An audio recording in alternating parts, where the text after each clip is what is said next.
In other words, we weren't ready. I'm just kidding. Don't send yourself into a fit. We are now ready. All right, we are now ready to call this meeting to order. It's 6 o'clock on January 11th, 2014, and this is a regular session of the school committee.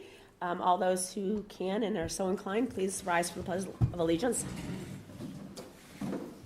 I pledge allegiance to the flag of the United States of America and to the republic for which it stands, one nation, under God, indivisible, with liberty and justice for all. And I think we'll just start with, I see no public here for public comments. Oh, wait, we're going to do that at the end. Committee comments. Amy, you want to start? I have nothing. Karen? I do have something, but I think I'm going to wait for next week with the big meeting. Okay, John? Yeah. I'm all set, thank you. Noel? I actually do have some comments. So we have midterms next week, which is the first time we've had them in a very long time. So everybody's really studying for that. What, excited? Just checking your adjective. Categorically. You guys approved the band meeting, the band trip last meeting, and we have already raised $9,720 towards that trip. Say that again? How much? $9,720. Wow. So Mr. Rowe was working very hard to get this to be as low as possible. And yesterday, the track team had a very good meet against Danvers. And that's all I have. Very cool. Are you on the track team? No. Oh. Thank you. Glenn? No, I'm going to wait for next week as well. Oh, I don't have anything either. So the purpose of this meeting, you guys, was to sort of get a head start on the budget. The superintendent is turning it over to us. Her and Miss Stella have been working on it, and we obviously have some issues. And I think that this is just our opportunity to really kind of go through it maybe a little more specifically than we usually do. And then next week, we'll have sort of a more formal presentation, and outstanding questions will get answered. And this was just an opportunity to kind of throw out some stuff and learn about how it was put together. I mean, I think the budget book looks great, and I appreciate getting it so early and having time. Like I looked at it over Christmas. It was just like nice to like have time to just look it over. So yeah, I'll turn it over to you. I think we just put it up on the screen maybe and just go through it, or Yeah. you talk about whatever. Yeah.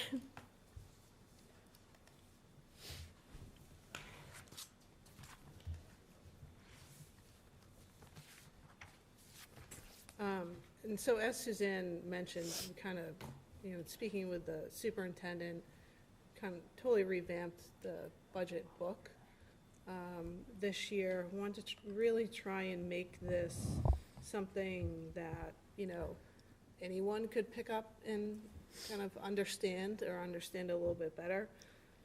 It's really, I live and breathe this all the time, so sometimes it's hard for me to take a step back and try and drill down to the information that maybe perhaps to me just is inherent, but perhaps not to others. So that was our goal with this budget book, really to try and be as transparent as we could with the budget and provide as much information as possible. So this first slide here is really just, and I don't want to speak too much about it because Superintendent Angelakis isn't here, but just what our goals were with this budget and the process with which we took, and that, this was a difficult budget cycle for us, and while she views this as a workable budget, it's not her ideal budget by any means.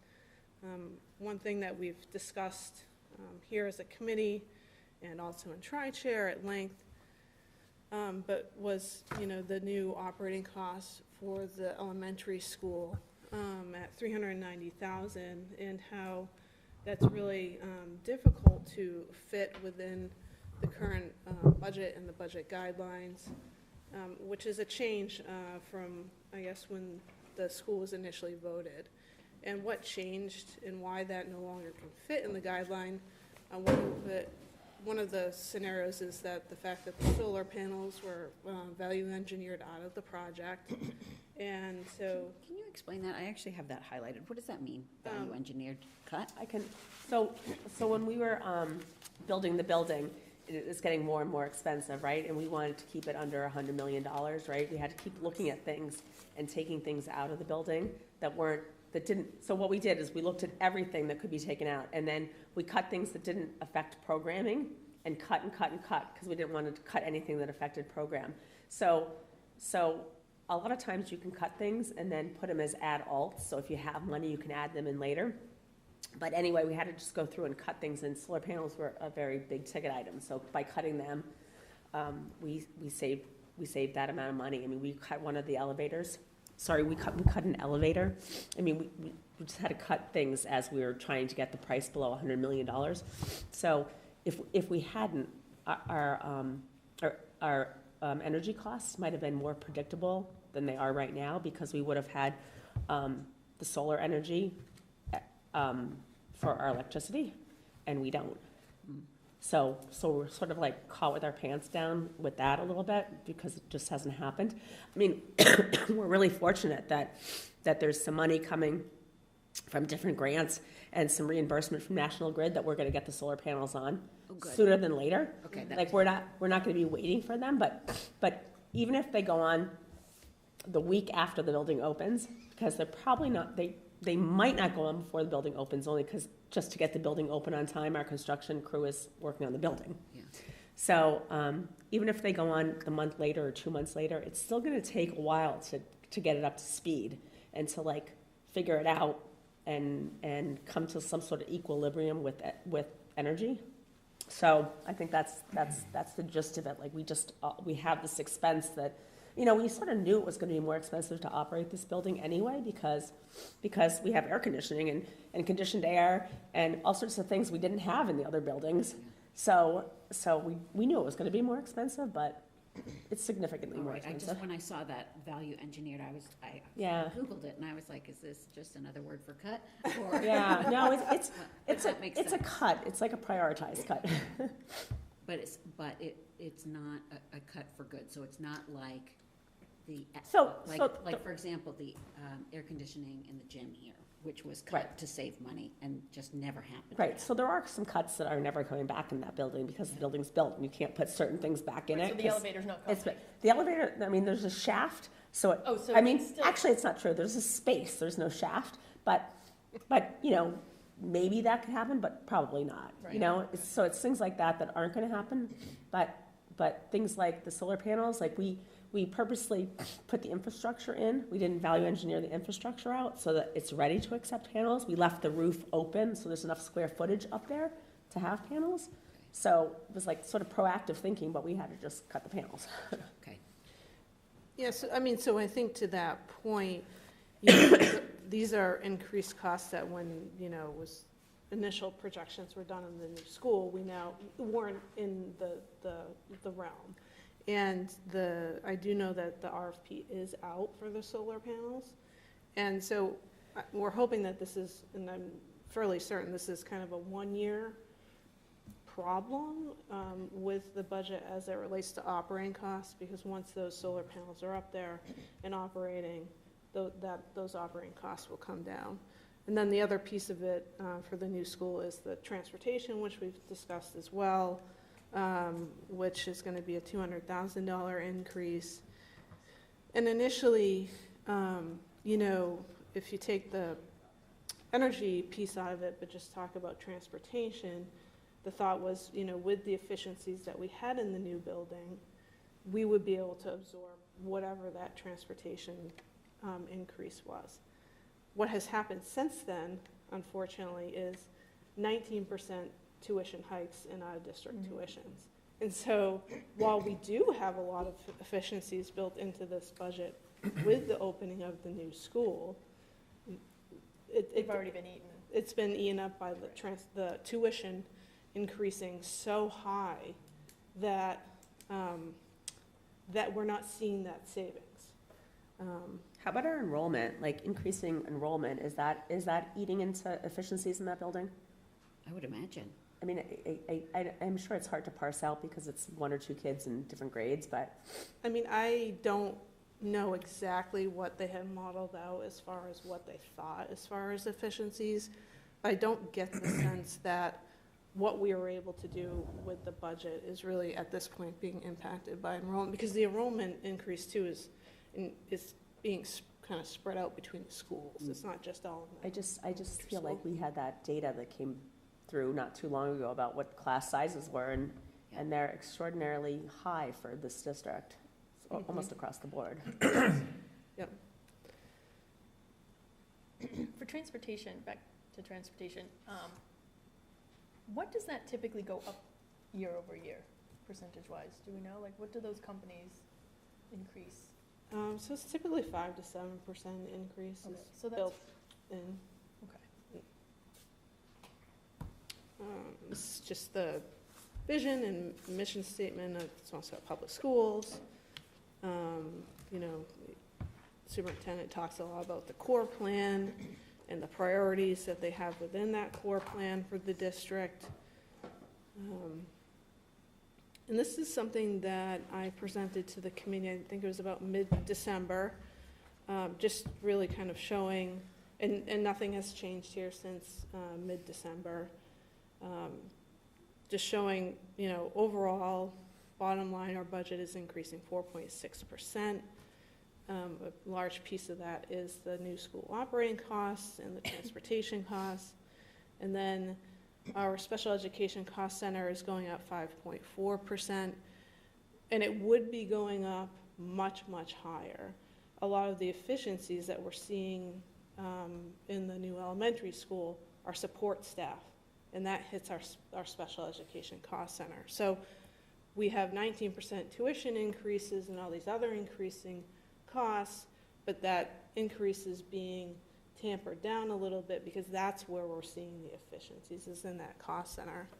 In addition, because we're going to have 2 extra buses at the elementary school, we were actually able to reduce our special education in-district costs by about $50,000. So that's the cost center where we're seeing a lot of the vast majority of the budget savings. So I have some questions about that.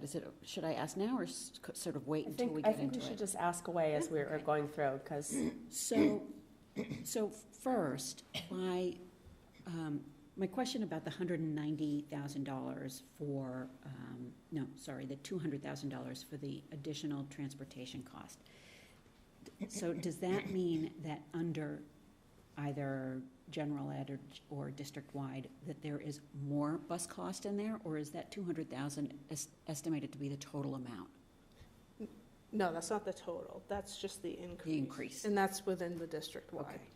So my concern about having the general education. My concern about having those savings at the out of the special education and the efficiencies that we're able to gain by having them all together, it makes me a little bit nervous, because I think, first of all, when it's special education transportation, then it can be reimbursed, potentially.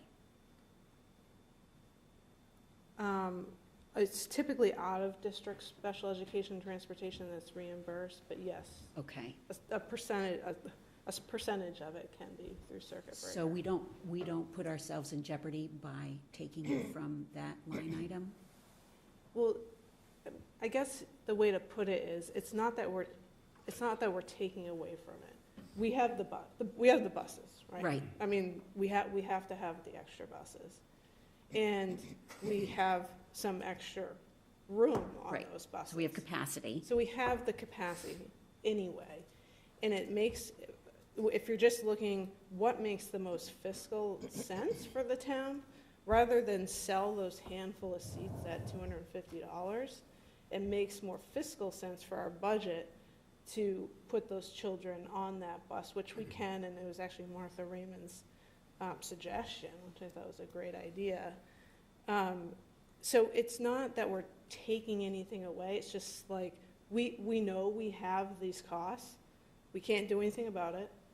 Is there anywhere where we can have some cost savings? It just so happens that it's that cost. Yeah, I mean, I guess it's not, I think I misspoke when saying taking it away, because it's clear that we're not going to take away special transportation, special ed transportation, but by having it wrapped into a general education budget, it almost, I don't want to say it masks it, but it's not so maybe obvious? I don't know. I mean, we still have in-district special education transportation. Okay, It's just, I think it's more so just trying to utilize make it efficient. right, as much as, wherever we possibly can, right? You I know, mean, like, I think I know what you're asking, like, if we don't call it that, Can we still get reimbursed? can we still get reimbursed for it? no. So, Right, So like, why, so why are we calling it that then? There's, I guess, let me maybe paraphrase a little bit. So we're using the efficiencies of transportation for some students who don't require additional assistance on their own transportation, whether in-district or out-of-district. For in-district kids to then go from their home to the new elementary school. Is there, for that group of students, would we ever get reimbursed for those special education students if they were going on a different mode of transportation?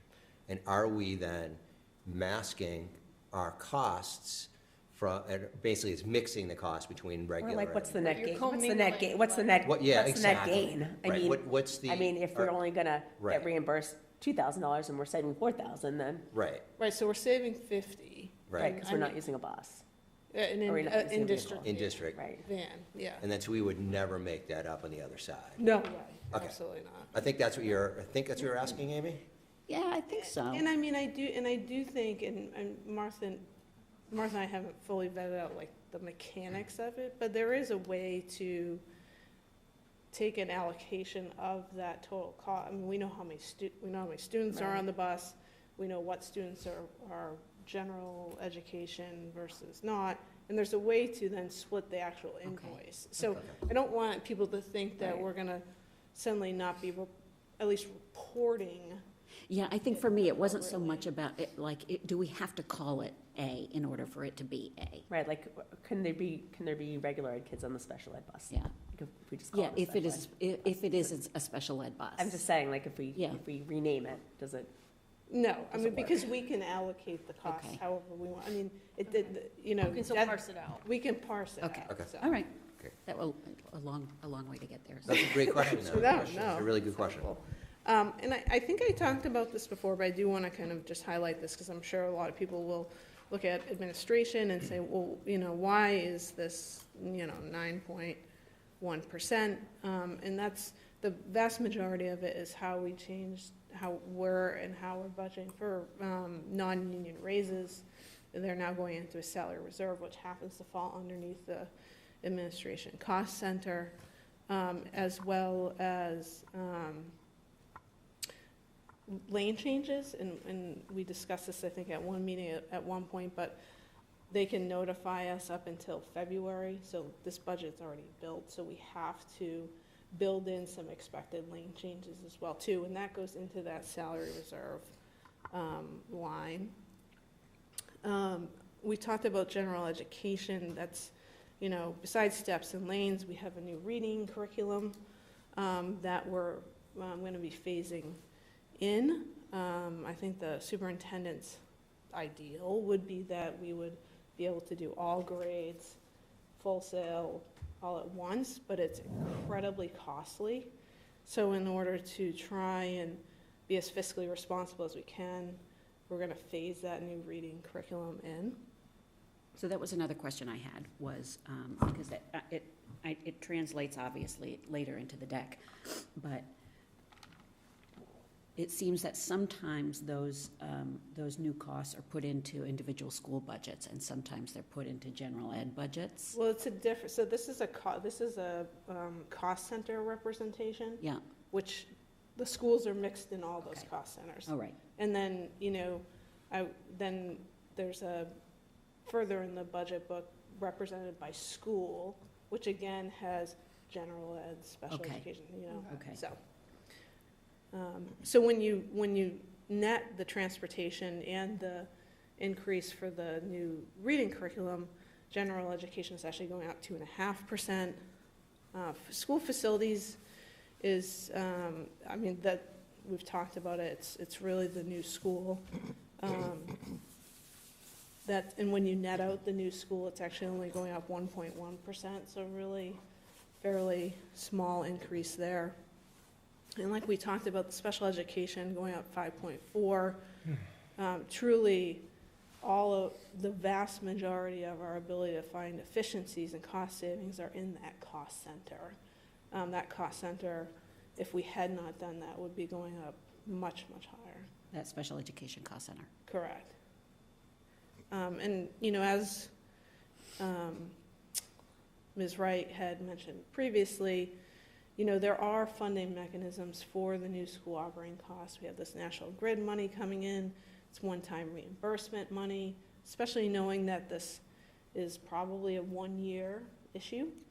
The other thing here I wanted to note, which I didn't put on the slide, but actually I did kind of down there on the bottom, you know, we all know that there's going to be a special town meeting at some point with which they're supposed to be appropriating additional money to the school department, about $186,000 in Chapter 70 money. So if they allocate that to us at special town meeting, that changes our FY24 budget number. That makes the allocation smaller. Which then makes our percent increase smaller. And that will help to fund transportation in 25, right? Because now that 186 we're getting this year is going to get baked in and added into 25. So there are ways with which this could be funded.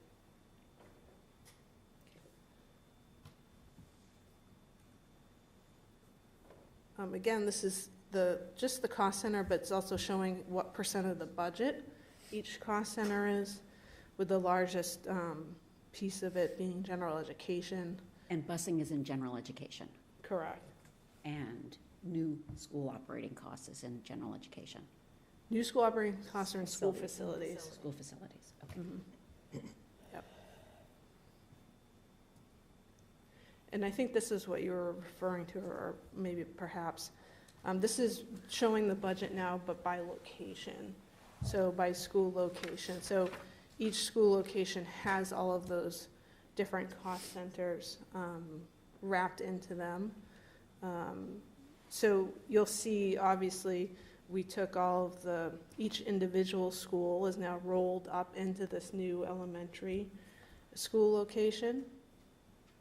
Clark School still will have some facility expenses as we go into FY25, nominal, but there are some facility expenses there to keep that building somewhat running and whatnot. We talked about district-wide. We have the lane changes, the reading curriculum.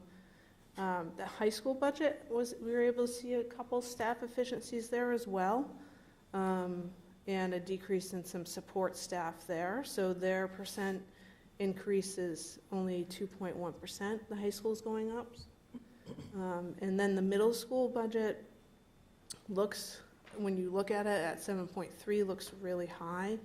They have a new math curriculum, Waggle, that is now rolled into their budget, as well as they had additional special education staff mandated by IEP that were added in this year that were unbudgeted, that are rolling into FY25, and that's over $200,000. So when you just take the mandated special education positions out, their budget's actually only increasing 3.8%.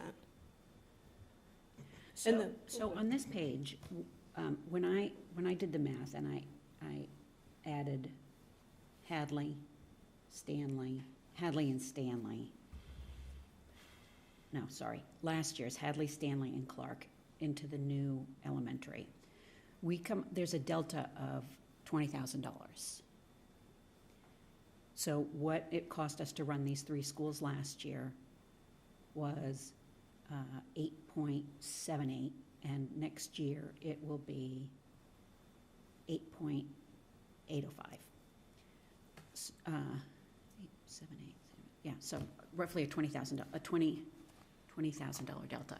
So as I read this, that actually, to me, told sort of a little bit more of an interesting story, because if we're talking about the fact that included in that is also $200,000 worth of transportation, but there's still only a change of $20,000, there's clearly some savings that have been caught. Oh, the elementary school, we have a decent amount of efficiencies. And I just want to point out the transportation, when you're looking at it from location, this is where it gets a little confusing. When you look at it from a location perspective, it's considered a district-wide location because it's servicing numerous schools. So the 190 transportation is not pieced into each elementary school budget, if that makes sense. That actually then does make sense, because I was like, how do we get a 20% delta, but still an 8.5% growth? Right. Okay. So this is just showing our total budget, including at least the superintendent's requested appropriation by the town, the current capital articles that are on the capital plan, how much is supported by the Nahant revolving fund. We have a number of other revolving funds that we also offset our budget with, the use of circuit breakers. So this year, we are using our full award and dipping into some of our balance for FY24. And you'll see it in a slide later on.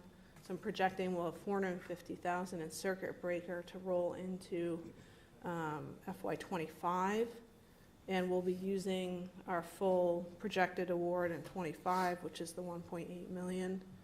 And then we have a number of positions that are grant funded as well. So when you take all of the different funding sources that are supporting the school budget, the total amount is $37,545,767. Could we, in the appendix, include this line of utilization of revolving funds to offset at a total of $500,000? Could we get something in the appendix that lists all those? It's later on. It is? Yeah. I didn't see that. Okay. If it's not, okay, I will definitely put it in the appendix. So these are the goals that the superintendent had when she, for the district as we look at 25. Staffing efficiencies, she really wanted to maintain those kindergarten aides as we open up the new school. They're incredibly helpful. MTSS, multi-tiered systems of support, is something that when she presents next week, I'm sure you'll hear her talk quite a bit about. That is an area with which we're not quite meeting, and with at least the degree with which she would hope we could. Reducing class sizes was one of her goals, continuing with the innovation pathways, and really not only just looking at staffing efficiencies as we look at the new school, but also the middle and high school as well. and are these in priority order or just random order? I don't believe they're in priority order. And do we know which of these goals are met with the budget that's being proposed and which aren't? Or, do you know what I'm saying, like? Yeah, I think Yeah, that's I really think important. she's going to discuss that next week. Yeah, I mean, I think it'd be nice to, visual to like, Yeah, cross them out, here's what can't we- do this, can't do Yeah. this, We Yeah. can't do this. Yeah, I believe she plans to address what we are not meeting. Yeah. in the- yeah, I think that was the difficult thing for me as I was going through this budget, was that I couldn't tell without discussion what's not here. Right. Right, I agree. Can I ask a question? The goals, purchase and implement new literacy program, is that math or reading? It's reading. Literacy. Oh, That's what yeah, I would- sorry. That's what I imagine after reading some of the interesting Well, stuff that's but been in no, the paper yeah. recently. If we could maybe just add the word reading there, so just a little for clarity.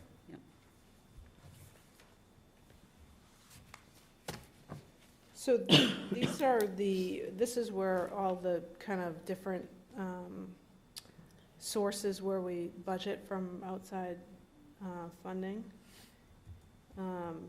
So, revolving funds, rental, athletics, circuit breaker, and then all of our grant funding. You can see that, it's starting to tick down. One of the big things is the grants, and that's really due to ESSER. And the extended day, 75 grand, what is that? So we receive money from the YMCA, Oh, we do. yes, for them to run their program. And so we use it to offset some costs in the budget. Great. So if we expand that in the new elementary school, then that would mean additional revenue for the district as well, too. Isn't it a typo that pre-K tuition is 31,000 in '22, but then 131 in '23? That has to be. No, this is what was actually expended against. Oh, maybe it was all COVID. Yeah. Right. Yeah. Oh, Right. okay. Do we have any flavor with Nahant? It's going up about $100,000, and that was, the changes that they implemented for this year, coming for the year we're in now, and some for next year. We just want to just be cautious of that funding source may or may not be reduced back to whatever it was, depending on negotiations with, whatever direction Nahant wants to go. And, our districts thought about potentially adding students, especially with, and I'll talk about this more a little bit later, but, in the summer of 2025, across the way here, you're gonna have 114 units are gonna open. And you have to figure there'll be a substantial number of students, new students in district between, the summer of 25 and some point of 26. So it's just something we. 25, what's happening? So what was Elm Place. What's the 3 and 4 bedroom count there? You know what, I can give you that as we go through. Oh. So I looked at that too. I don't think it's gonna be. That's where the numbers are coming. Yeah, it's not gonna be as That's where bad. the numbers are coming from. Right. But we'll still see some students come in. Of course. So we definitely want to plan and prepare, for that. It could be that, it's the continued negotiations with Nahant. But if I recall, the numbers from Nahant, because we spread those out over several years, they were Correct. really minimal. I would hope so, right. Right. Disappointingly minimal. No, remember? Right. Yeah, unfortunately. Yeah. Okay, thank you. You're welcome. This is the same information, just kind of showing it in a graph form. So And wait, these- that's just showing that the ESSER is the biggest, the grants. problem. Yeah. All right. So these are the positions that we have funded through other funding sources, just so people can see, where not all of our FTEs are actually funded through the appropriated budget. A large part does come from our Nahant revolving fund, and then some of our title grants. And as you can see, we have had positions funded through ESSER 3, but that's going away in FY '25. So this is sort of a similar question that I had before with special ed. I see in particular the middle and high school psychologists and guidance that we're funding, 2 and 2 of each, paying that out of Nahant. Do we put ourselves in a funny position by grant funding these in the same way that, like, when we grant fund with ESSER and we know that ESSER is going to dry up, are we in a sense like faking the town? Well, Nahant isn't a grant. I mean, that's not gonna go away. Right, but I mean, it might, but it's not. But in terms of like truth and what it costs, I guess it's not truth and what it costs because the cost is still there. It's just Right. where it's coming from. Yeah, it's just the source, I mean, we which have to use that money to pay for something. As I looked at the above, with the fellows, the kindergarten aides, the math coach, the director of SEL, that clearly those grants are going away, but we've got to absorb that into our budget. Or did Correct. we eliminate those positions? some of it's absorbed. I mean, the goal was to keep the kindergarten aides. I saw that in our goals, Yeah. right? So Yes. keeping the kindergarten aides, but, yeah, Oh, okay. yeah.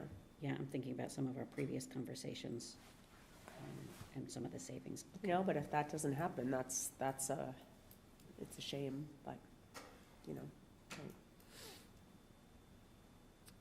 Okay. And again, same information, just showing it in a, bar chart form.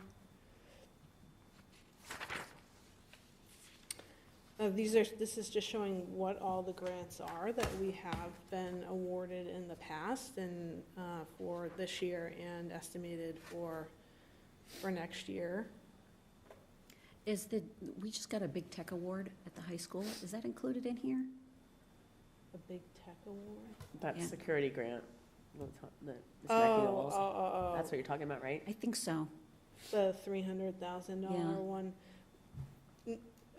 No, because that grant is not just for us. Okay. It's kind of a town-wide grant. We have a project that would have been funded in capital. We have a. But it's like it's a capital, it's it's a a capital, capital not an expense. operating, Yeah, it's it's not an not operating like a- expense. Okay. That anything makes that's sense. helping our operating budget. So Okay. no, that is not represented on this slide.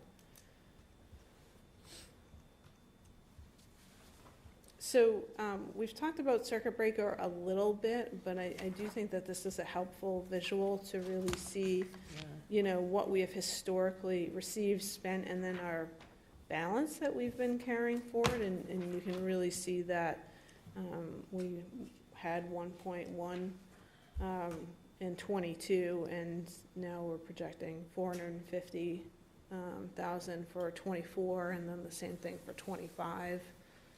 And just how much we're utilizing circuit breaker, especially this year. And that's really a result of what we talked about when I went over the Q1 projection. We had all those tuitions that were maybes and became definites. And we knew that it was a bit of a gamble. And they unfortunately came to fruition. And so, our only funding mechanism for that, outside of if we get to the 450 balances, we can always tap into the Special Education Reserve Fund, but it's circuit breaker. So we're using a large portion of circuit breaker this year, and then anticipate using what we're awarded next year as well. What's the best practice line here? Is to keep a full year. A full year. I mean, I think that's like, so, so what does a full year look like? So a full Like- year, if we were gonna keep a full year, is, in '25, we would have to spend what they gave us in '24. So in '25, we would have to spend the 1,838, but we could hold the 1,861 as a balance going forward. That's how this was done for years and years and years, to protect the special education budget from any I mean, I think like. changes, I guess. And I'm gonna say what I said last year, it makes me incredibly uncomfortable that we're dipping into that money. I think at some point it is gonna bite us, and we're gonna have to go. Well, it already sort of is. Right, but we're gonna have to go to the town with $1 million, fork it over, because that's our responsibility. We I mean, have to educate. Is there some way to show on here, like what we don't have? I mean, what we should have, or what I the, mean, 22 is what it should look like, Right, 22 is what it should. That's the chart that it should look like. Yeah, Right. that's typical. And that's if you go back and back and That's back. best practice. It I mean, is I always think been. I think that's an important point, that we're robbing Peter to pay Paul. Right. And, But I don't think the town doesn't know that. I think the town specifically wanted us to look like what we're looking for in '24 and '25. 100%. right, which is fine if they're providing us a safety net, Well, I and mean, look, legally, that we can get. but legally, they have to provide a safety net. I mean, here's the thing. Well, they have to This pay is the bill when special- it comes Yeah. to Yeah, this it. is special education. Right. And imagine that headline. Right, but legally they don't. Legally, they can say, take it out of your budget. I mean, morally, they do. Yes. Right? Correct. I mean, that's the rub, because, yeah. Yeah, I just well, think look, that's the this position is, that they've put us in. the town administrator for 6 years has been fighting this bucket of money.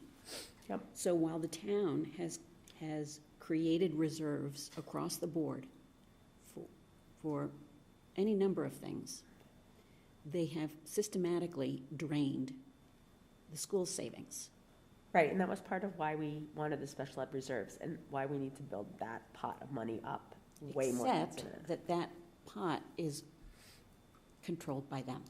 Well, I mean, yes, so we need to figure out a way to use it without having to go through every single hoop, right? Right. Like, I don't know what kind of accounts you get access to, like stabilization account? Like, what can you do without a town vote to access?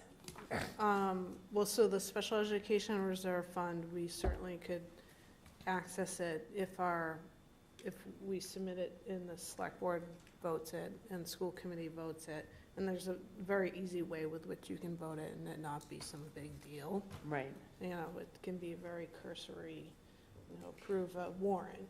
By forcing this spend down of this, what was our reserve essentially, and only a one-year reserve, so it wasn't like it was in there ad nauseum, it was in there for 1 year. But by forcing this down, this has essentially removed the school committee from having domain over their budget. Right, because we have $200,000 to work with every year. Right, so we, Right, But so we now- don't. right. We have so to- now we have a school administrator who's. No, but I'm sitting on our saying we board. have whatever the percentage growth is to work with, because this is all tied up, because we don't have a luxury of the safety. I know what you're saying. See, that's why when you look at the budget, where we used to have, go back to FY '22, by the way, I don't want to lose sight of what Suzanne said. I think something needs to be added in here from a historical point of view that shows this is how it was done way before FY '22. But the challenge is where, the school district had circuit breaker funds in reserve. With that being gone, it's almost like our budget's been cut $1 million. It's not a true dollar for dollar cut, but in essence, it is. It is. We've been Right. chiseled a Right. little bit every year till that is the. So like when everybody talks about, we're gonna raise the budget X% plus whatever, okay? In reality, and I'm gonna agree with Amy, over the last several years, we've lost $1 million+ in funding. Right. And Absolutely. It's not kinda. It is actually Right. that, because Right. we used each of those years, we used more circuit breaker Right. to cover those cuts. And we could say, well, it's just, it's in that reserve account, and it can, hey, if you need it, we can vote on it. But we just saw what happened with this last town meeting, where what we needed to be voted on was not included. Right. So this is the same thing, where we're gonna have to beg for special education dollars that belong to the district. Right. And the other thing that they do, besides not putting it on a warrant, is when we go to FinCom or the select board with, this is our special education needs, we know this is what it's gonna cost for the rest of the year, we need to tap into this. Then they demand to see every other single line item. Well, do you have money in your paper, but do you have 10 cents here? Do you know what I mean? And it's not what we thought. It doesn't work the way. We have a town administrator sitting on our board. And that's not how our town is set up. Right, I don't know how we win back that $1 million+. I really, and I've thought of this, and I've looked at this, and I don't know how we win that back. I really No, because don't. the stabilization fund's never gonna have $1.8 million in it No, to help us. It can't legally. Right. It was never going to, Right. and so, it's certainly a discussion to have. It's a discussion, we can, I don't wanna waylay, I wanna hear everything else here, but Right. that's a discussion that may not have an answer, but we need to discuss about how we, in my eyes, win back that $1 million+. Because at some point, it's really gonna be a problem. It really, really is. is. At some point, I So, think it is But now. I don't want to take away, so please continue. Do we have, a bit of a side note, do we have a date set up for the tri-board meeting? Or, No, like, you and Amy were gonna talk Well, maybe. about setting up a meeting, with all three tri-board, if boards. that was gonna happen. There Oh. was some pushback from, Eric maybe, thinking that it was, Eric, Just- I'm sorry, just so the public knows, Eric is, oh, sorry, chair of the FinCom? Are you talking about the financial summit Yeah, or? yes, Oh. Yeah, Right? yes, Why? that piece of sorry, I'm it. calling it the wrong thing. No, that's fine. Yeah, I don't think he wanted to have that until, I think, some of the budget Right, like stuff was after, worked out. yeah, but before town meeting.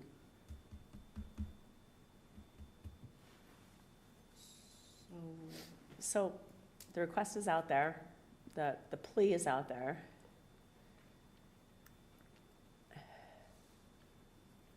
Amy and Cheryl were sort of given a directive to toss some ideas in the air. Yes? I mean, I think so. I know, right? it's all a blur. Yeah. I feel like the idea that we're not talking about these big issues again, and let's wait till something happens. Like, what we need to talk about is what's the pressure point for taxing at the levy capacity? That should be what the discussion is, right? Like, when is enough? Right. Like, when do you pull the trigger and do a reset? And there should be a symposium, there should be a lecture for us to understand. Yeah, when is this 2.2 plus? Where is that set in stone? Right, and, Because it's not. but even if it were, there has to be a reset every once in a while, because it's Or not at least a sustainable. discussion about it. Right. Yeah, no, agreed. But like, I think that's the discussion. Like, this keeps happening in a vacuum. And Right. nowhere do you set a budget without talking to people about what they need. Right. Yeah, we're gonna have to just And keep, I don't trust the fact that any not public conversations translate into anything. yes. Yes, agreed, because it's feeling like that. I Can you agreed. push for that a little bit? Yes, I can keep pushing for it. It's like, Can we all email the heads of the boards to, do you think like, I mean, we can certainly write like a group, formal letter, yeah. trying to sort of have a discussion and understand what the trigger is. So, has the other town meeting been scheduled or talk of that? there's been discussion of it. My understanding of it is as of today, that there's a March date that's been put out there. No, it's March Oh, so it's not January anymore. or February, it's March. It's definitely not January. It's definitely not January, Might I make a suggestion? And of course. There was discussion about having this meeting, us going through this information. And then, because it's linked in our agenda, it's public. Right, At that point, providing it to Select Board, Finance Committee, with the caveat that this is the superintendent's budget, obviously. Perhaps that email comes from you, Suzanne, to them and say, I would like to schedule a meeting of the three board. Here is our budget book, and I would like to schedule a meeting of the three boards to really talk through this, talk through what you Right. just, kind of the committee talked about, yeah. and see if that helps to prompt Yeah, I know there was some. So what do we gain? I mean, look, first of all, this is on our agenda, so it's public. It's out in the public now. But last year, our goal was to have the superintendent come in with a 2.2 budget. And then the school committee said, great, but we need a budget that shows what we actually need and not just what we can do with 2.2%. And from that point forward, the town administrator used that disparity against us. And at every turn, when we talked about our budget versus the superintendent's budget, our budget was completely negated. I'm really working hard, Suzanne, to not look back and to look forward. No, I But I can't let that go. I 100% agree with you. I totally get what you're saying.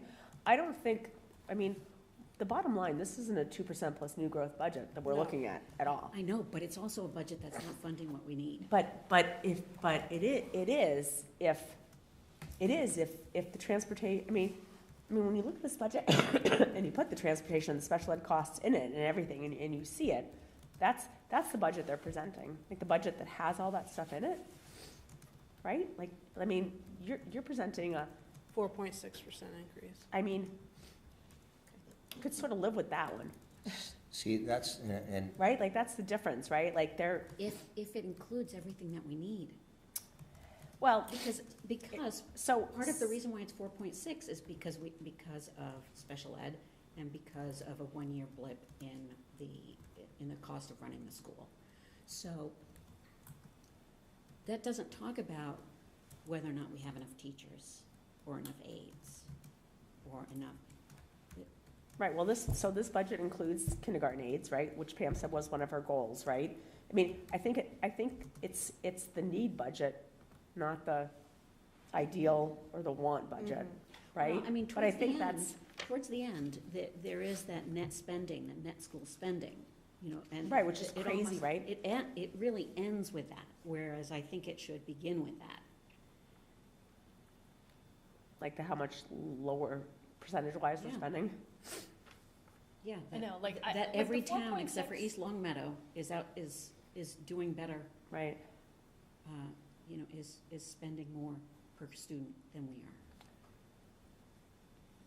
Yeah, like the 4.6, I get, but it's 4.6, but we're still spending 1.8 million in circuit breaker, like.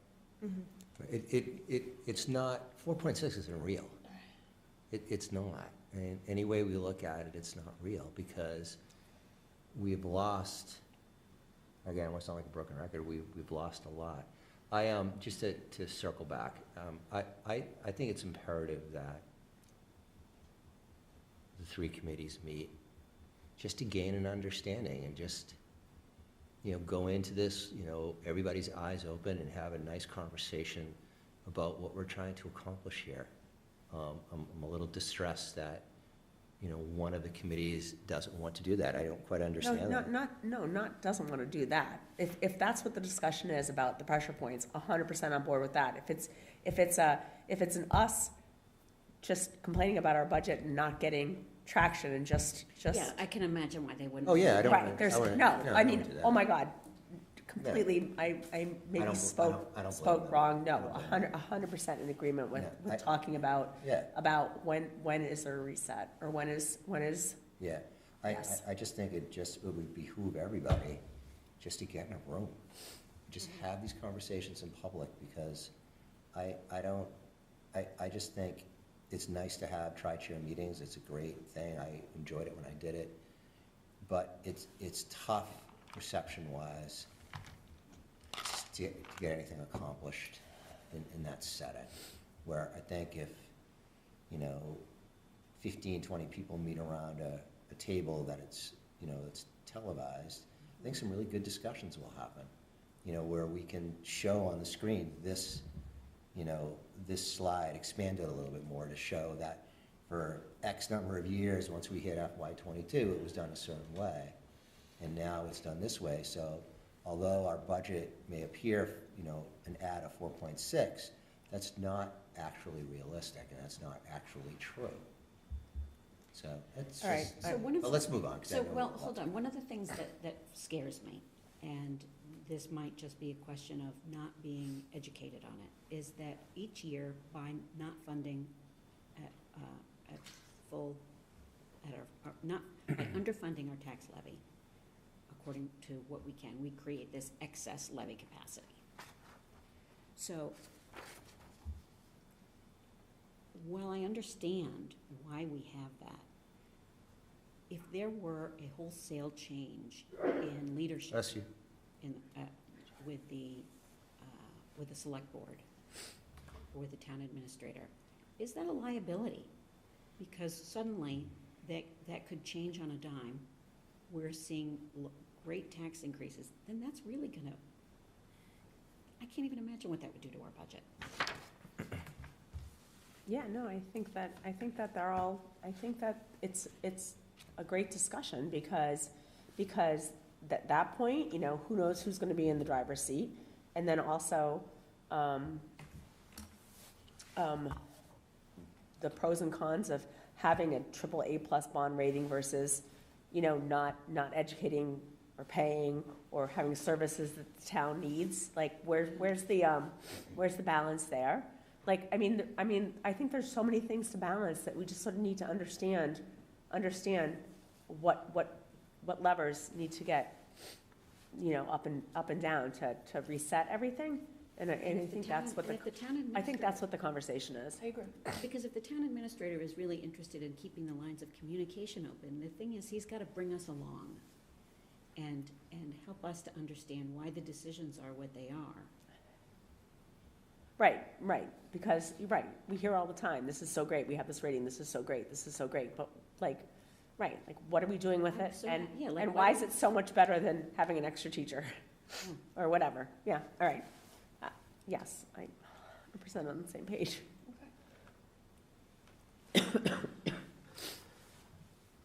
So, Sorry. I think this, oh, no, don't worry. I think this slide is actually really quite telling when you think about our budget, and to me, this is really where you're seeing those efficiencies that we did create in '24 and in '25, that, despite our union costs and increases, our total compensation in '24 only increased 2.2%, and the FY '25 budget has a 1.7% increase in compensation. So is that that's not the percentage of the total budget, that's from 2004 to 2005, it's a 1% increase. 1.7% increase, okay. So even though the teacher's got a 3% raise, it's really only 1.7 increase. So when they say 3, 3, and 3, oh my God, we're paying 3% more, like, we're only paying 1.7% more. Right. Like, this is like, really, it's very telling. It is, Yes. because I'm sure that the assumption was that it was very different. Right, like, you negotiated this contract, and basically, we negotiated a 1.5%. And to be fair, perhaps if you extended the graph historically, right, you likely wouldn't be seeing this, potentially, this small of increase. The increases in '24 and '25 are a direct result of all the efficiencies. The staff, the amount of staff is less. So I'd that have to the- say it has a lot more to do with the amount of staff, because it couldn't have been slowed down it couldn't have Oh, no, been made it's- any slower than when the teachers agreed to a 0.75. Right. Right, but no, it's Percent. definitely the amount of staff. Oh, yeah, absolutely. Yeah. So But I think it just shows that it's not, our budget is not increasing 4.6% because of what we're paying Right, yeah, right. our staff. and I think that's a really important story. That's not what is creating. Driving it, Yeah. right. I think that's an important story. Right, so it truly is things that are Out of our really out of our control. That we can give our teachers appropriate raises, fair raises, and it's not breaking the bank. Right. Correct, That's not what's breaking the bank. correct. And we are doing what we can, knowing that we have these things that we can't control, Right. to try and control what we can control, but still keep the district the way with which the superintendent would like to see it. Maybe here that there's a way to sort of point out the fact that. I agree with you, like a bullet box over here saying, this is the significance of this bar, Yeah, or this, because I think it's important for the town to be used to our teachers having a fair contract with a fair COLA. yeah, just the sentence, 4.6 is not reflecting a 3% COLA increase, it's reflecting a compensation, is reflecting 1.7 I mean, that number plus- might be a little higher next year, because if we can't possibly cut any more, Right. then, Yeah. then, Well, then, well, That's what we say. and Yeah. then, yeah, we always say it, and then we always seem to get blood out of that. This is something that, I don't remember where it came up, but I know it has come up before, and so I thought it would be helpful to include this information in here, and that's, well, how many FTEs do we have to our comparable districts? And then how does our average teacher pay stack up to our comparable districts? When we have slides in here with the comparable districts, they're the communities that we used and we agreed upon during negotiations. So that's Right. the makeup of these districts here. And this comes straight from DESE, which is why we only have 2022 information. The 2023 is not out. But as you can see, our average teacher pay in Swampscott is actually below the average of our comparable districts. So, do we know what the towns are on this list that the select board and the town administrator use? Not for schools necessarily, but what towns we compare ourselves to? For the towns that I don't know what they use. 'Cause that would be interesting to see as well. You know what else would be really, and I'm just gonna go back to slide 17. Just for complete transparency, because I'm just curious. Could you inquire with Ms. Sorrow on the town side about this same comparison to staffing on fire, police, and administration? The compensation? Just compensation for Like the what- town Yeah, with the employees.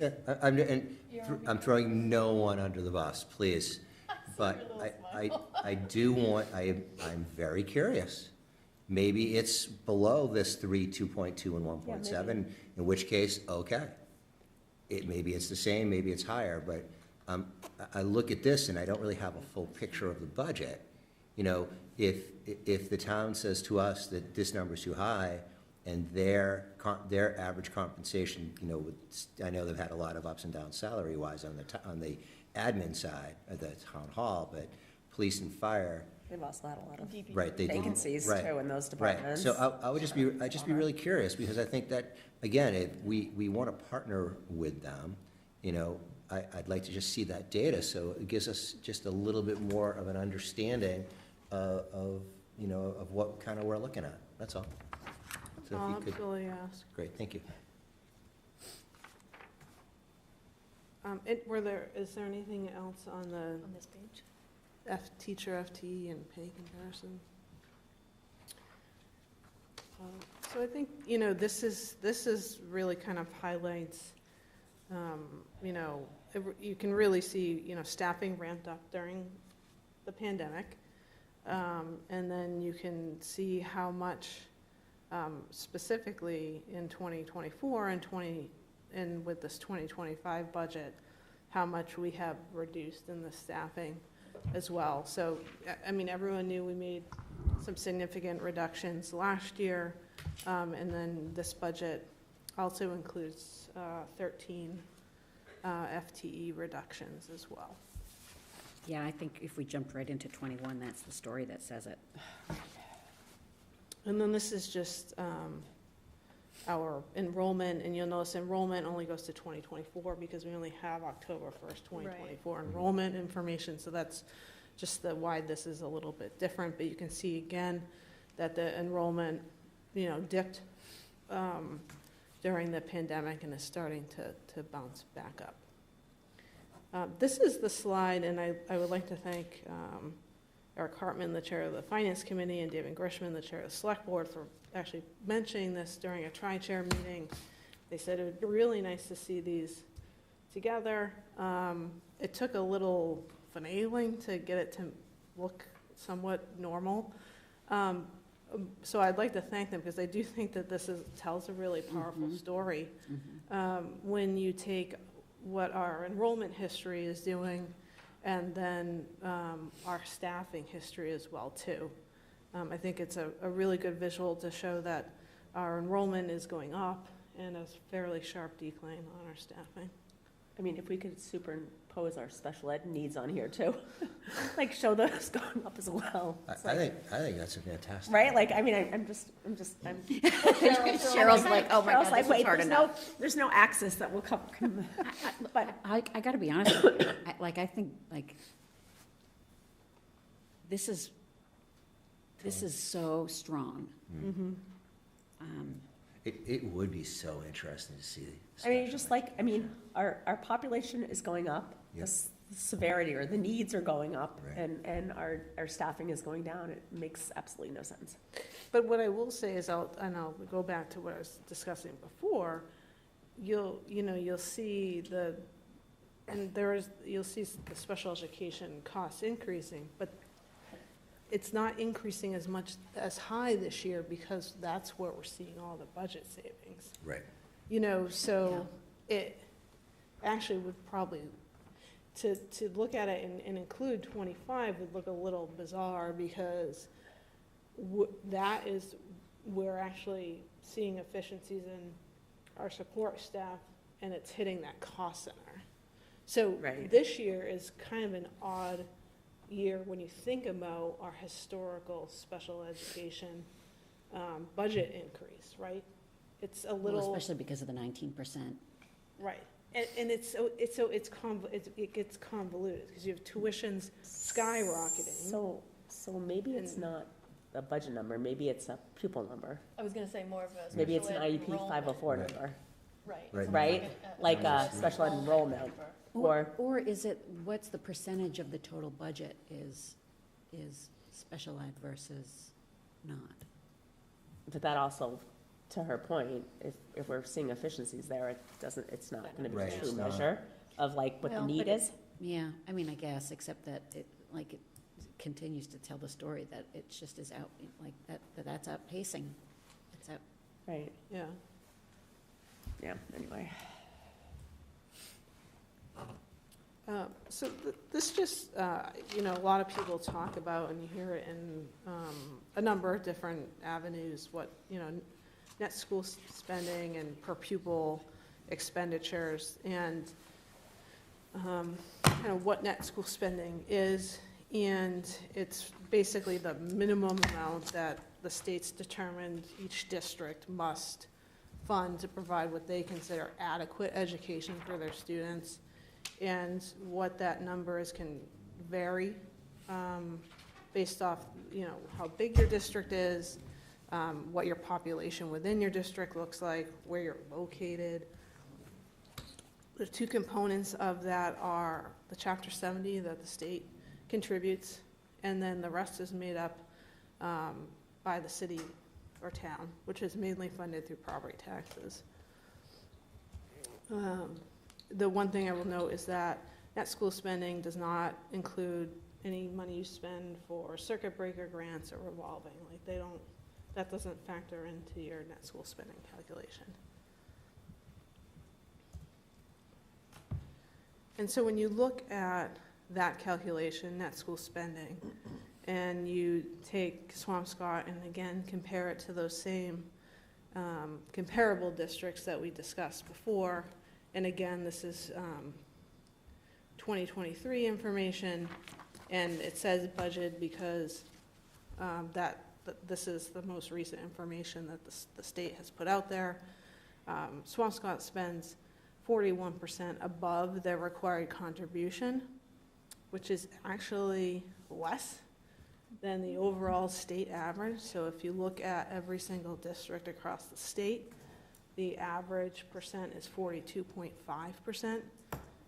So last year, I did a deep dive and went back to like the 1972 budget and looked at the percentage that the town budget was dedicated towards schools. And the reason why I was doing that was because 72, I think, was the year that they identified that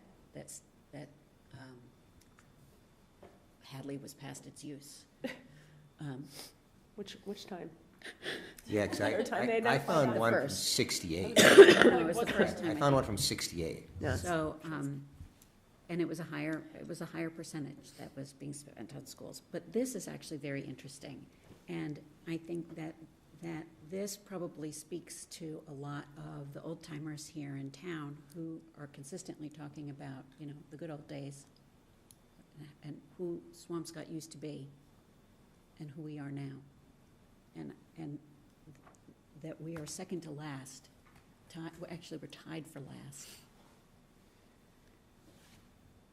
And I mean, to me, initially I just looked at the comparable districts, but then I was curious on what the average was across the state, Yeah. right? Because when you look at that, you're including some districts that Yeah. actually don't even meet the required net school Really? spending. No, there's not a lot, but there are some, Wow. right? So you're rolling And in the western state. urban districts Urban, and things yeah. like that. Real rural districts things. I would think urban, yeah. Yeah, and so I just was doing it because I was just curious what the average was across the So state. we're perfectly average. We're below below, average. We're below average, we're 41 Yeah. versus 41%. 42.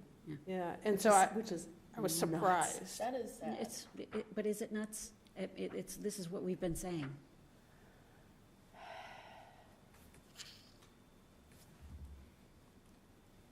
But to your point, I don't know that that's what people in Swampscott think we are.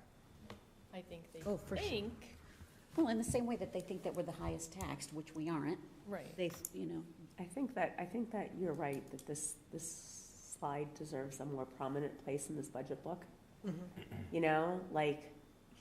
In layman's terms, this is what people think, and in actuality, this is what's happening.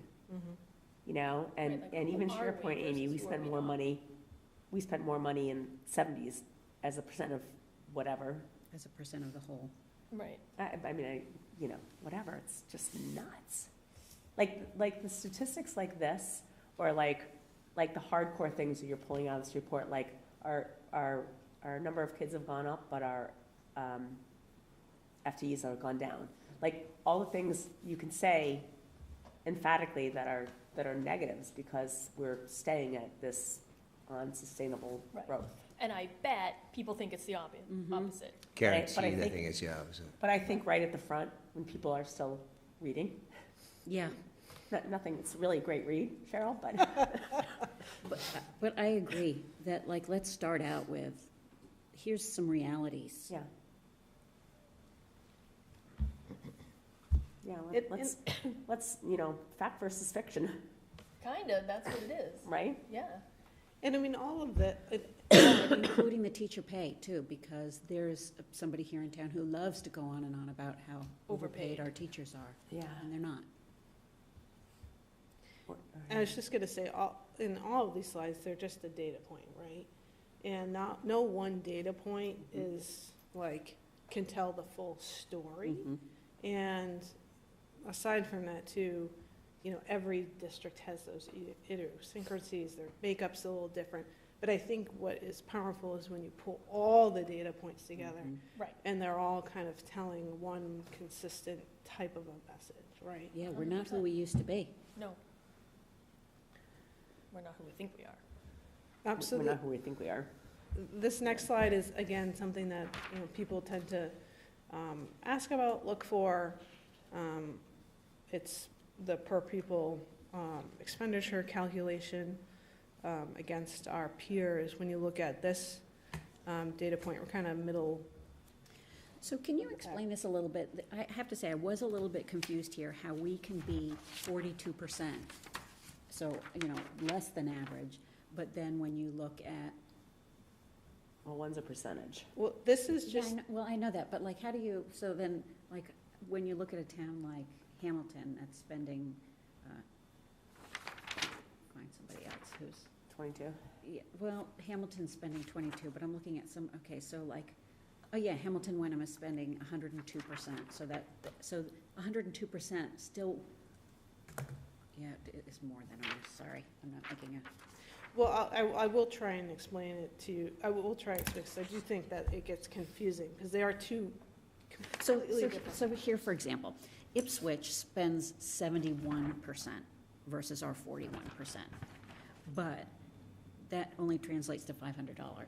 Because it's a percentage of their budget, or it's a percentage of what what the state says they need to spend for their kids. Yes. Because of like what their population is.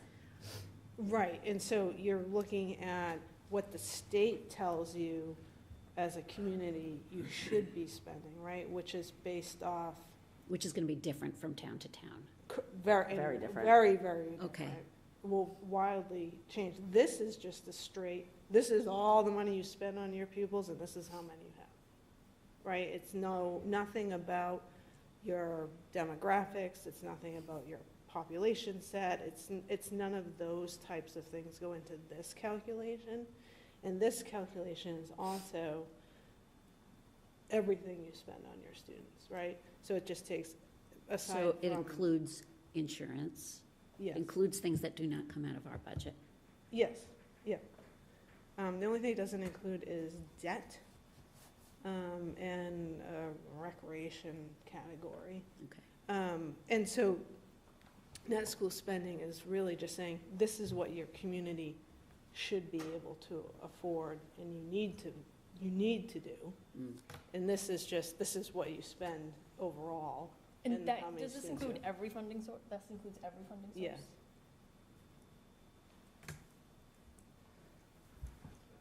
This is kind of a hard one to wrap your head around. It Because, is. because this is like one people look at and see, you spend the most out of, Yeah, but this is you spend more, 41%. And that's why. No, that's, right, the percentage of is so much more impactful than the actual amount, even though, when you think of it, they mean the same thing, basically. Yeah. but- And that's why I put this, there's actually this whole article, and I put the link down here. It's kind of interesting to read why experts who are in education actually say the more meaningful comparison is net school spending Right. versus per pupil expenditures. And if you want to read the whole article, you certainly can, but. Oh, okay, so, you know what, I misread this then, because I thought this was what net school spending meant. Oh, In dollars, So- and it's not. So now it makes No. sense. Right. yeah. Okay, They're effectively two totally different metrics. okay, so I misread it. I thought that this was just another way of expressing this. No. Okay, so that makes more sense. So this was information, actually, I think Cinder had brought this up during Finance Committee, or someone had brought it up during some of our meetings, I thought it was really helpful. What have we spent historically for special education? And I really wanted to include, all sources. And I just focused on FY13 to FY23, because I wanted to put actuals here, because as we all know, the special education costs, one day we could be projected to go up, and then the next day down. There's a lot of volatility in that. So I really just wanted to look at what have we actually spent for special education and what's kind of that average increase. So our 10-year average increase for the special education cost center is 5.9%. So to someone's earlier point, far outpacing a 2% plus new growth.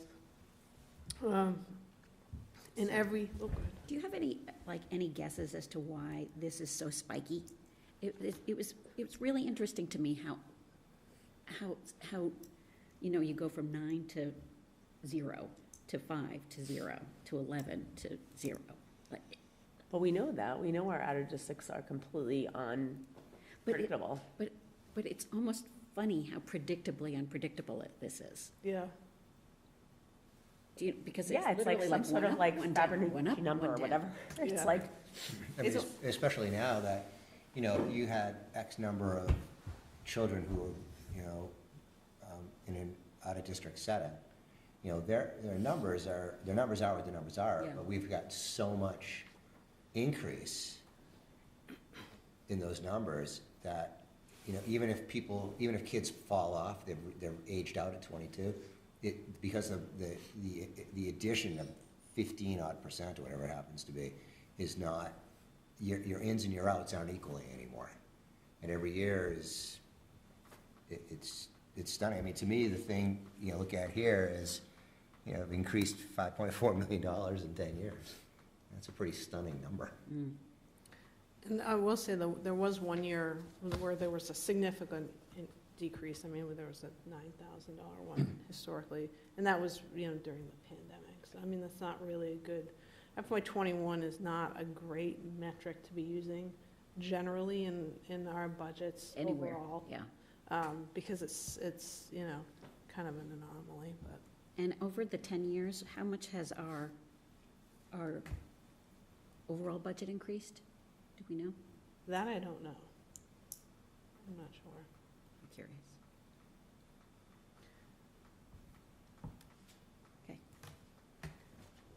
Well, this is a chart that Martha Raymond typically provides just to show, where the enrollment is by program that we have in-house, kind of the total numbers of students and what programs they're attending.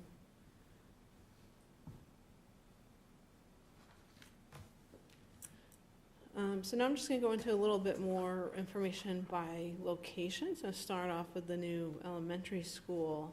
And so this budget, kind of going back to what you're talking about, Amy, before, the elementary school budget is increasing 0.5%. So that, when you take Clark, Hadley, Stanley from 24 and compare it to what our new elementary school is this year, it's going up by 0.5%. That's impressive. And that includes the $200,000. Operating costs. So this clearly shows that we did have efficiencies with the new elementary school. There is going to be a co-teaching model for grades 3 and 4. The administration is going to be one principal, 2 assistant principals. The nursing staff, the superintendent really wanted to keep the nursing staff as is, which allows us to have a float nurse to float back and forth. And that actually allows us to reduce our nurse substitute costs. So there's one principal for the whole building Yeah, and 2 assistant principals? correct. Okay. It's gonna be like a person in charge, I mean, someone has to be in charge of everything, right? Right. Like, Yes. just facilities-wise, budget-wise, be responsible for everyone, and then upper and lower school. So this float nurse that we'll have will also, when we need a nurse sub, will float to other schools as well too. So that actually helped to reduce our nurse substitute costs as we go into FY25. We talked about the kindergarten aides that we had previously funded from ESSER. Pam was really committed to ensuring that they stayed in this budget as we opened Are this these new kindergarten school. aides, they're not full FTEs, They right? are not They're not, full. they're like 0.8 or 0.6, Not even, yeah, right? 0.6. They're just, like partial day. Yeah. So they are not full-time Right. FTEs. And not only do they help out in the classrooms, but they're also a big help for lunches, The duties. recess, The the duties. duties. I mean, they really utilize them. And we certainly need that based on the new contract. We do, we absolutely do. And then we did, the librarian for the elementary school will be increasing by 0.2, going from a 0.8 to a 1.0. This just shows the elementary school's budget. It's the same bottom line, it's just showing it by DESI code. Going into the middle school, a 7.3% increase. Like we talked about before, there was needs this year that are rolling into next year, which is really factored into that 7.3%. They are changing the 5th grade model.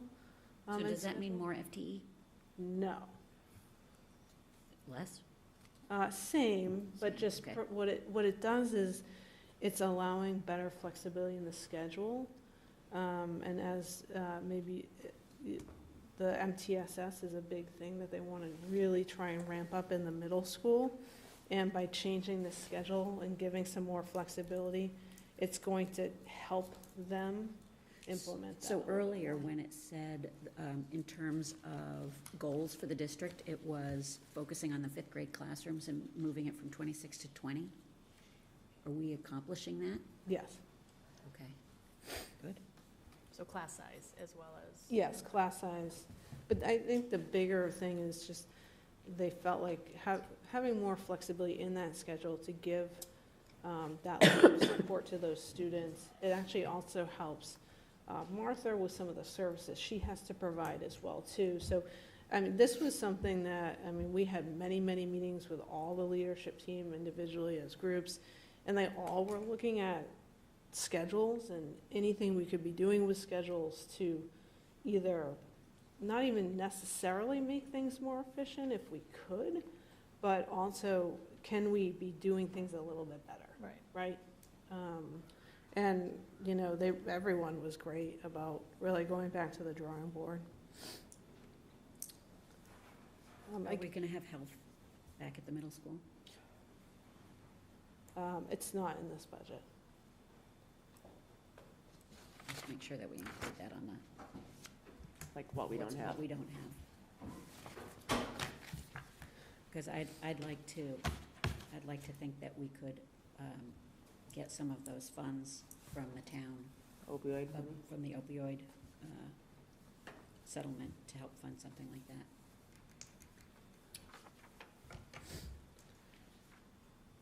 Then the high school, and I would like to thank all the students that provided their artwork. It was lovely. Their budget increased 2.1%. There was some efficiencies that they were able to really find within their staff and utilizing their staff a little bit better. There is, you know, Pam is very committed to this innovation pathways.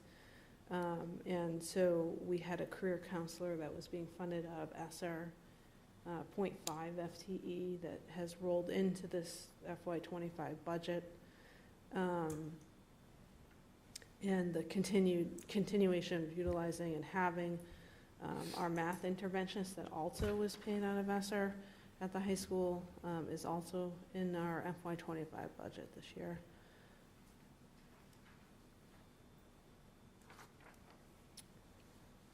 And then district-wide, 9.2%. You know, we've talked about this quite a bit, but over the last 2 years, out-of-district tuitions increased 19%, which is a lot. You know, we're phasing in that new reading curriculum. There were some staff efficiencies we were able to find within the preschool. We do anticipate lower unemployment costs next year as compared to this year, based off our staffing model. And then we really, I mean, we looked at everything when we looked at this budget, and so we really were looking at, for substitutes specifically, what are we actually spending versus budgeting, and we did a little bit of reconciliation there, and we're able to have some long-term How did that savings. pan out? Because that was a big issue 2 years ago, was it? I think, was the amount that we were spending on subs. I feel like pre-pandemic, we had huge conversations about this. Was it really pre-pandemic? It feels like it was. I mean, It wasn't one school crazy high and one school's low. It was like, But it was like way over budget. yeah. You know, and it was also, because one of the things that we talked about was also if we, as older teachers retire, we obviously get a savings there. But that's offset, and we have younger teachers, but we have younger teachers who oftentimes are going out on maternity leave. So what, like, are there savings? The savings for 5 minutes Yeah. and then not, right. And I mean, I think the hard thing, substitutes oddly is quite a bit hard to budget for too, because, I mean, you just have no idea when someone's gonna go out on a long-term leave for any myriad of issues. And given the amount of staff that we have here, you know, you get you get a few of those, which Yeah. isn't really that many when you think of our total employee base. And it can just all of a sudden, now that's gone way out of whack. It's kind of like unemployment sometimes too, but not, unemployment's a little bit more predictable. So it becomes difficult, but like I said, you know, we do anticipate savings with the nurse substitutes, with having this floating nurse. So does it make sense, should we be like the town and thinking about having like a compensation account, you know, like a, in the Oh, same way? like- What? You've been saying this forever, like, here's what your package looks like? Well, no, that, Oh. but like, in the same way that the town has, you know, monies earmarked for like unprepared for, not cost of contract, but cost of employment, like, Mm. should we have a fund that helps us smooth that? I mean, you certainly could ask. Like another don't you add that to stabilization the list? fund, Yeah, maybe? another stabilization fund, you know, like, what if, you know, if one year you have 20 teachers who go out on maternity leave, Right. that's gonna sink your budget. It quite possibly can. And well, the tough thing too is it's, you could have 20 teachers, you could have 5 teachers go out one year, and it's actually worse for the budget than 20 teachers going out another year, because it is largely dependent on how much sick time do they have, Oh. right? Like paying double And so thing. the 5 teachers might have a fully paid leave, and your 20 teachers, maybe 2 of them do, Hmm. right? So that also factors into Right. this, because if you're not paying the teacher that's out and just paying the substitute, you're not blowing the budget. Yeah, You're blowing the budget when we're paying 2 people for the Right. For one the same job. thing, right. So it Like you really can't- And can, you just don't know. so Very.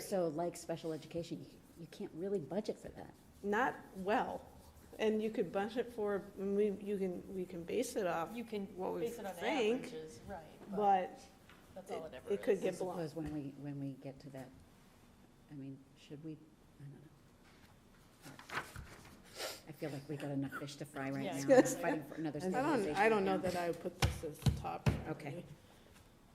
Just personally. When everything is running smoothly, Yeah, maybe we'll yeah, advocate that for day, Amy. I don't know if you want me to go through all this. This is just, I just have kind of other information in here. It's not really budget specific, but it's things that people ask about or have had questions about, you know, kind of things with special education, trends. So this page 41, I've noted that I think it shouldn't be in the appendix.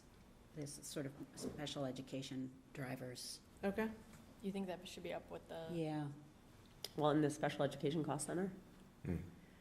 yeah, maybe when we're having those conversations earlier okay. in the budget process. It seems too important to be in the back. I don't know how other people feel.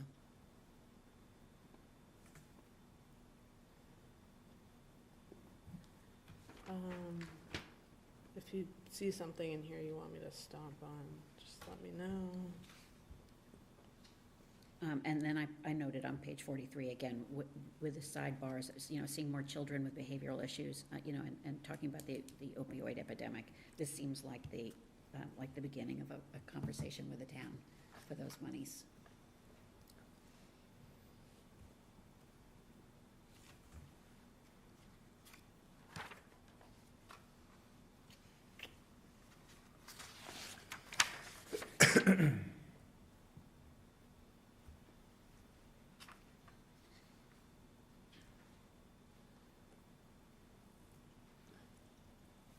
Can I ask just a question? Do we know how many special education students that are, I want to ask this delicately. So, someone can be a student can be in district until age 22. Mm-hmm. Is there, because I'm looking at just the IEPs by grade level, is there, do we have a number, comma, for the students who will be with us from age 19 to 22, as comparatively to who is leaving the district at age 18? Were those costs maintained with us for 4 more years? Or is that just, So you mean like the people who are here? yeah. How many of them are gonna Go trickle into over the- into the Right. 13 and PG? So for instance, if I follow the grade 13 and PG, those are 7 students who are 19 to 22. Mm-hmm. Do we know where that's going for the next couple of years? And are they all 19 or are they 22? Right, because that will play into our budget, Right, when kids age out, right? I right, can ask Martha, she knows. I feel like whoever ages out gets replaced by someone aging in, right, and especially how much more money now. right? Again, if it's more for your planning, I think, more than anything else. I mean, the numbers are what the numbers are. Right. But if we, all of a sudden, we go from 7 to 20, you know, and we have new students moving in down the line at a higher rate, then that'd be it's a good way to say to everyone, our student population is definitively changing, and this is gonna continue to grow. It's kind of an interesting numbers. Right, look at the preschool. Right, Right? right. So that was one thing I noticed about that.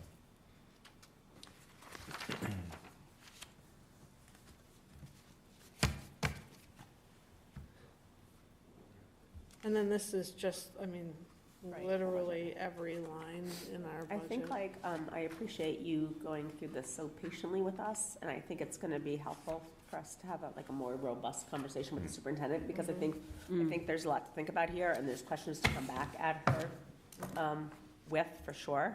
But the book is great. Yeah, it was Really really is, right? great. Cheryl, thank this you. is such a great budget. Every year like we this think book it, a lot. every year we're like, can't get better than this. And then It I'm like, does. wait, I like this one. Yeah, this was great. Thank you. It's really Yeah, easy you're to welcome. understand. Good. I appreciate the effort that went into Yeah. it. I just, yeah, I think that you should think of some questions for the superintendent. If you want to email them ahead of time, I'm sure she would appreciate them. And then, I don't know, are you gonna try to make some of those changes that we suggested before next week, or is that just? We kind of just maybe like moving some stuff up or around. Like, I just didn't. Yeah, like- I mean, yes, I certainly will make the changes and recirculate the book. As far as, Well, I don't know if it affects your presentation, but. some of it might, yeah. I think So- some of it will be integrated. So where are we actually in the process in terms of your question last week about when we share this with the other committees? What, how do we, if the intention is to send this out as soon as possible, how do we reconcile that with whatever conversation happens with Pam next week? Because I don't want to be caught like we were last year, where anything that comes out after this is like, well, this is what you gave us, so, you know. Yeah, I agree. I want one number. I don't So want two. like, wait until the 18th? Yeah, I just, like, I think that there has to be one number. Yep, I agree. And even if it is this number, that's great. But if it changes even a little bit, the town will negate anything other than this. Right.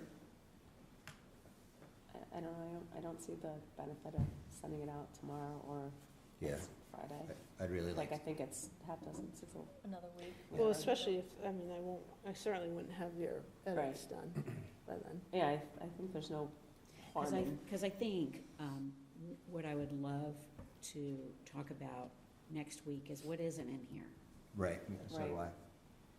And I know she plans to speak to that. Yeah, I mean, yeah, and I think that that's a really important part of like a letter that goes out to the committees with the budget and saying we want a meeting. Yeah, like that, you know, because, you know, if we look at what the superintendent's goals are as a district,